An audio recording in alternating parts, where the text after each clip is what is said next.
মহিলা এবং 5 জন পুরুষ পেয়েছি। তো প্রাথমিকভাবে যেটা মনে হয়েছে যে এখানে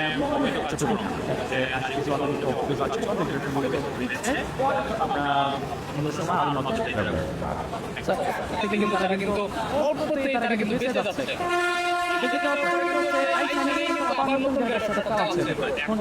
সবাই আইনি বিশেষ করে সুবিধা পাওয়ার অধিকার আছে।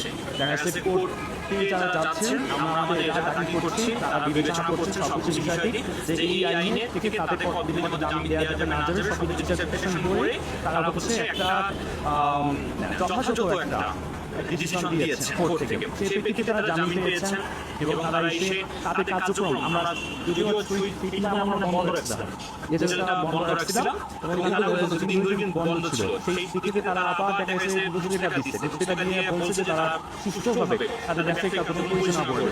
তো আমরা চাই যে তাদের ব্যবসা আমাদের যেটা বৈধ ব্যবসা, যেটা বৈধ ব্যবসা আবর্ষণ ব্যবসা সেটা সঠিকভাবে চলবে।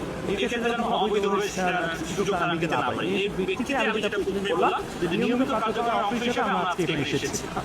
ঠিক আছে, তাদের যে নিউজটা দিয়েছে এটার উপর ভিত্তি করে যে আমরা আমাদের কার্যক্রম অফ রেখেছি বা আমাদের কোনো কিছু চুপ করে আছি, আমরা আসতেছি না এমনটা না, আমরা আমাদের কার্যক্রম চলমান রাখছি।